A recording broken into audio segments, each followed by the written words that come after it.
Hello guys, welcome to my channel. I still remain your one and only MC Bernardino. Yes, welcome to Canada Immigration with MC Bernardino, where I dish out information as far as migrating to Canada is concerned.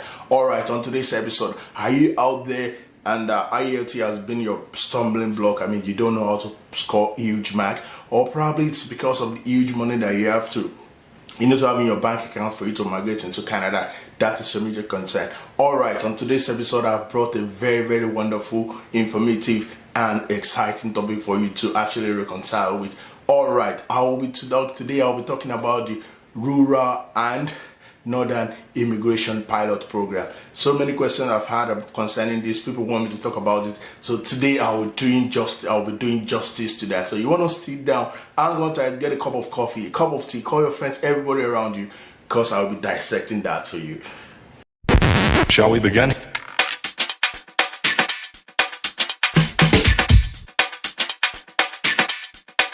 Let's begin now.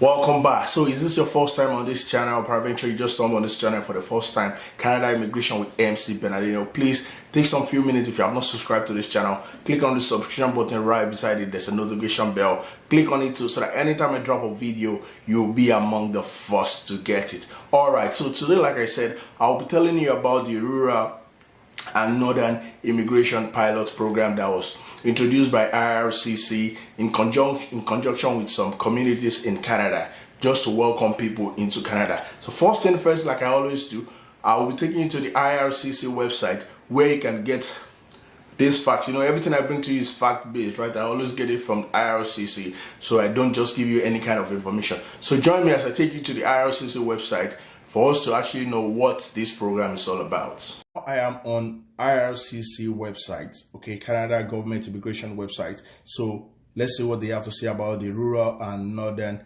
Immigration Pilot Program. All right, so what about it?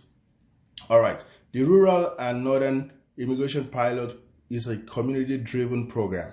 It is designed to spread the benefit of economic immigration to smaller communities by creating a path to permanent residence for skilled foreign workers who want to work and live in one of the participating communities. We are partnering with these communities to test new approaches to 1. Use immigration to help meet local labor market need and support regional economic development. 2. Create welcoming environment to support new immigrants staying in rural communities.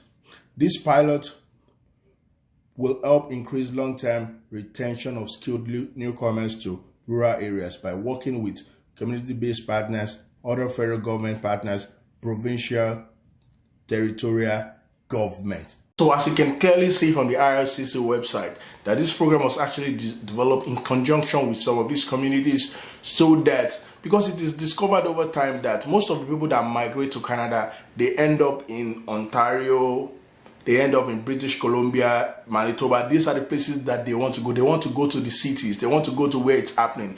Nobody wants to go to the rural communities. Nobody wants to go to the outskirts, the countryside. So that is why this program was developed by Canada Immigration, to support these communities, so that people that are coming into Canada, especially the foreigners that are coming into Canada, they can also migrate to those rural communities, so that rural communities too, at one point, they also need to develop. So like I said, this program was done in conjunction with communities, and there are 11 communities that IRCC is presently partnering with. Most of them are in Ontario. Some of these communities we have North Bay, we have Salisbury, we have Timmins, we have Southside Murray, we have Thunder Bay, Brandon, Altona, Moose Jaw, Vernon. There are 11 communities that are being partnered with by IRCC to pilot this program. Over time, over the years, the communities might expand, but for now, it has been tested with just 11 communities. Now, you want to ask me, when is this program kickstarting? Yes, we've been hearing about this program as early as beginning of 2019, but I can tell you categorically that if you go to the IRCC website, the program will be kickstarting in the fall, and we are in the fall. So in this month of November, the program will be kickstarting. So how do you want to apply? You want to ask me, what are the procedures? What are the requirements? So hang on tight, relax. I'll be telling you what are the procedures and how you can apply for the Rural and Northern Immigration Pilot Program. So let's talk about the eligibility criteria for this program. All right, the first thing first you need is you need a recommendation from any of these designated communities. There are 11 of them, I told you. So each communities have their own website in which they advertise jobs. So all you need to what? You need to go to the website and you need to create your own, provide your own intent to live in community. You need to tell the community why you want to live in their community. So in this video, I'll be linking the website to some of these communities so that you can actually go to the website and show your intent to live in that community. Another thing again is that you need to get a job or a job offer from that community. So just like I told you that the community, they will be advertising, they have the website where they advertise some of the jobs that they are looking for. Most of the jobs that are being advertised on this website are NOC, AO, or B. Some are even D. So you need to go there and apply. Look for the job that you have experience in, and you need to go and apply on the website too. And if you get a job offer, that is good for you. And also, your work experience in the past needs to be of relevance to what you're applying for. So, and last is you need to show ties to that community. How do you show ties to that community? You don't necessarily need to have a family in that community. You don't need to have any relative in the community. But if you can get a job offer from an employer in that community and you show clearly in your letter of intent that why you want to live in that community, then those are the ties that are being talked about. So the first thing first, don't forget, is you need to get a recommendation from any of these designated community. Secondly, let's talk about work experience. In order for you to qualify under this program, you need to have a minimum of 1 year work experience in the last 3 years. Minimum of 1 year in the last 3 years work experience. The experience could be a full-time or a part-time, but the hours that is required is 1,560 hours. If you can prove that, then you are okay. And don't forget that the work experience that we're talking about needs to be in a particular occupation. You can have different employers. Take for example, if you're applying as an mechanical engineer, so you can actually work 6 months with one employer and work another 6 months with another employer. That is because it's still the same position as a mechanical engineer. But if you work as a plumber for 5 months and you work as take for instance as a plumber, for electrician for 5 months and plumber for 7 months, that is not considered as the same. So it needs to be in the same occupation. And don't forget, I told you that it needs to be for a minimum of 1 year in the last 3 years in order for you to qualify for this program. In addition to this, those are the work experience that you get outside Canada also can. So guys, if you're outside Canada, you are also qualified under this program. So it doesn't necessarily have to be in Canada. If you're outside Canada, you are good to go. In addition to this, I also told you that I'm about to tell you again that any job you do that you are not being paid for it, take for instance you volunteer, this doesn't count as a work experience that is required for this pilot program. So that doesn't count.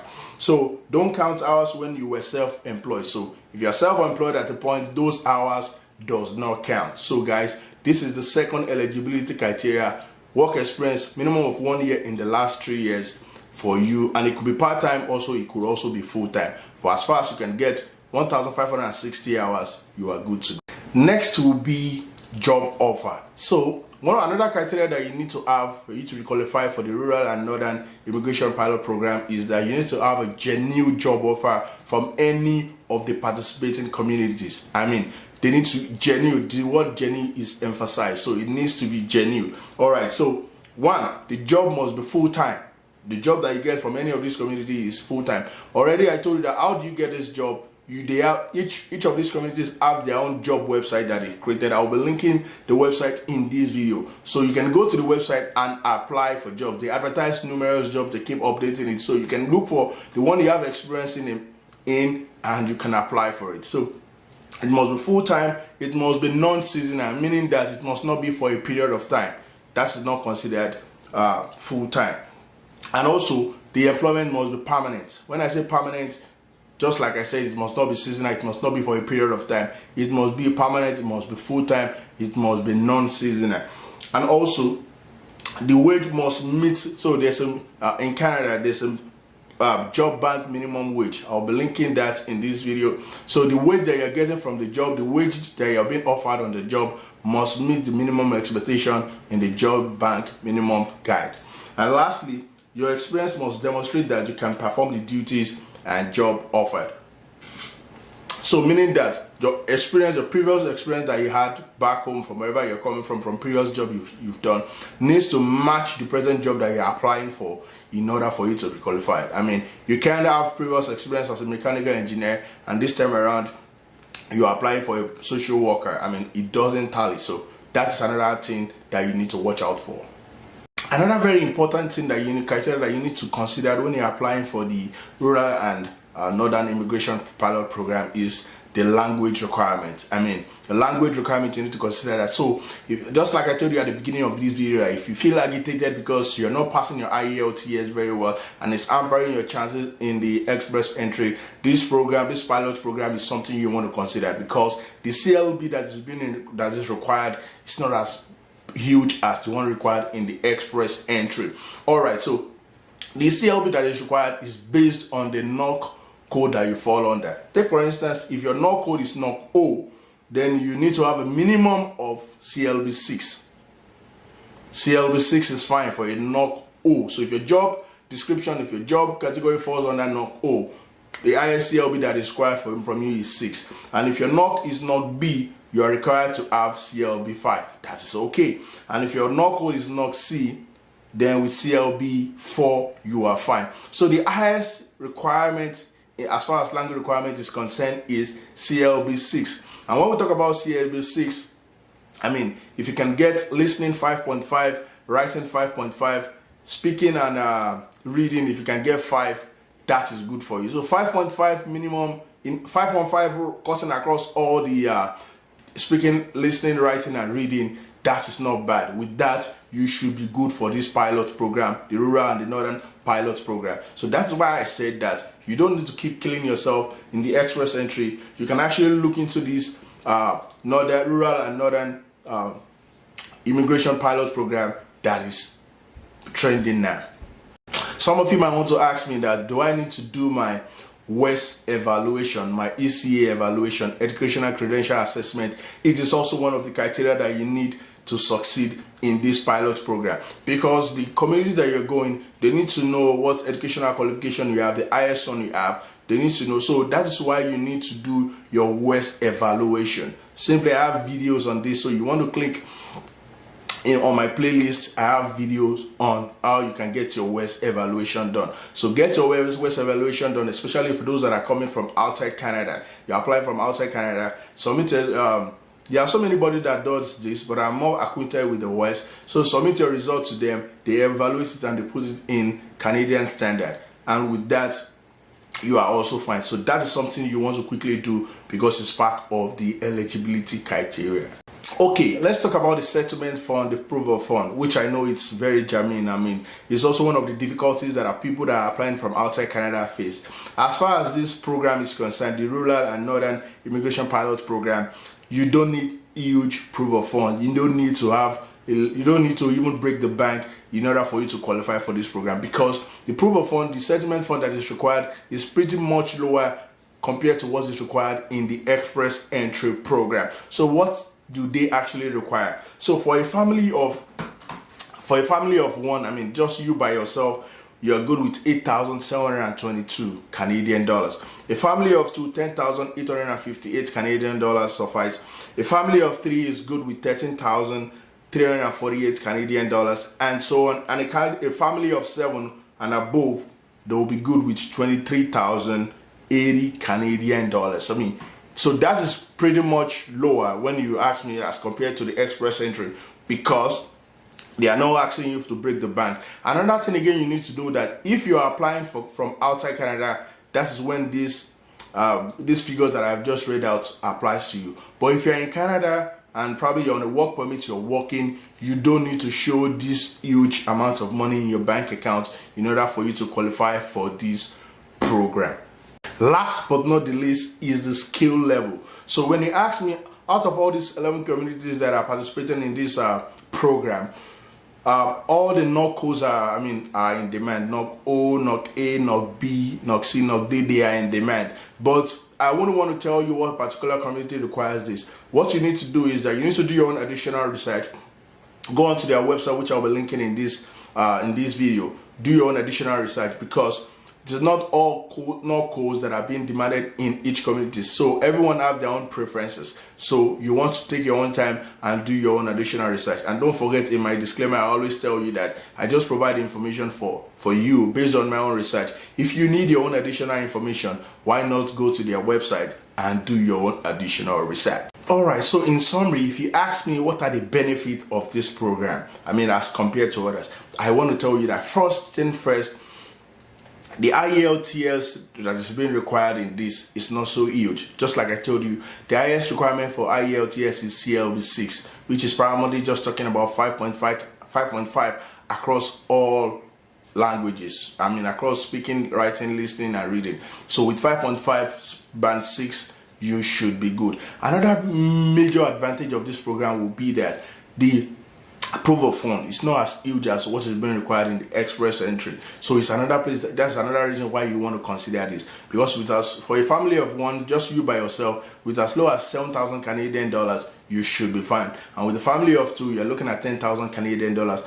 You want to get additional information, look in the description below, you get more information. So these are the reasons why I feel this pilot program is very, very good. And something you need to know is that when you go to the CRLCC website, these 11 communities, they will start dishing out invitation to those that apply as early as mid-2020. So when we're talking about around May, June, July next year, they will start dishing out invitation. And when they give you invitation, all you just need to do is you just need to submit all your documents, and within 6 to 7, 8 months, you will be landing in Canada with your permanent resident. So it is pretty much simple. It is pretty straightforward.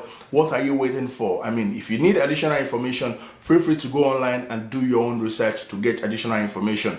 Yes, you want to ask me that, does it require express entry? Yes, you can have this. You can, because of this program, you can also have your express entry profile too, because some of these communities, they go into the express entry pool to look for those that have the job skill set that they need in that community. But apart from that, for this program, the Rural and Northern Immigration Program, you don't really need, if it doesn't have any affiliation with express entry. If you don't have express entry profile, you can also apply for this program, because it's independent in one form, which is independent of the express entry. So you can actually do this without having a profile. But if you have a profile too, it is not out of place. It is pretty straightforward. I want to encourage you, just like I'm going to encourage anybody there, that you want to look into this, you want to tap into, you want to take advantage of this, because it is a very, very good route for you to come into Canada, especially if your age is your concern, or your IELTS test score is your concern, or because of the huge money that you have to have in your bank account is your concern. You want to consider the Rural and Northern Pilot Immigration Program. Alright viewers, I hope you actually enjoy everything I brought to your table today regarding the Rural and Northern Immigration Pilot Program.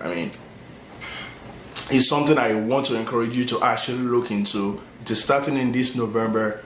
Look into it. 11 communities that are participating in it now, their website, how you can go about it, I will be linking it in this video. If you have any question, if you have any concern, anything you're not clear about based on what I've said today, feel free to drop it in the comment section below. I will be reverting back as soon as possible. And guys, don't just limit yourself to just this video alone. Do your own research on what I've talked about today. You might get some. There are some things I might have left out, but when you do your own additional research, you might be able to discover that yourself. So if you have any question, feel free to drop it in this comment section. Alright guys, if you feel you enjoyed this video, just give us an encouragement. Click on the likes button, share this video with your loved ones, and if you are coming back to this channel, you haven't subscribed or the first time on this channel, please take some few moments, click on the subscription bell button, and there's a notification bell beside it. Click on it too. it helps you to know whenever I drop new videos. And don't forget, I always drop informative based on my own research for you. Alright, so let's quickly go to the think about this segment where I always drop it deep. You guys ponder about it, you think about it, you work on it, and it always works for you. Okay, so on the think about this segment, I have this wonderful quote that you guys are actually familiar with, and it simply says, make hay while the sun shines. Make hay while the sun shines. I mean, you guys already know about this quote, so how does this apply to what I've told you today? I mean, this is another opportunity that is new, that is just in your front right now. I mean, you don't need to procrastinate. Make hay while the sun shines, because you don't know what can happen if you don't take advantage of it now. I mean, it could be that if it doesn't work out, I mean, they could decide to just stop it. But if you have applied, they won't stop you from doing so. So make hay while the sun shines. November, go to the website I'll be linking in this video and take advantage of this rural and northern immigration pilot program. Alright, in the next episode, in the next video, I'll be showing you how you can actually apply to. I'll be taking a case study of some of these communities, any of them. I can pick any of them, and I'll be showing you how you can actually apply, so that it's going to be very easy and it's going to be very practical, so that you can actually understand what I'm talking about. Alright guys, if you feel you enjoyed this video, once again, click on the likes button, share this video. I mean, reach out to me on any of my social handles. Instagram is there, Facebook, Twitter is there. Even on this YouTube page, reach out to me, ask me any question. I'm always there for you. Alright guys, till I come back to you guys with another wonderful, exciting, scintillating and informative video on Canada immigration with MC Bernardino. See your own boy guys. One love, stay out of crime. Peace out.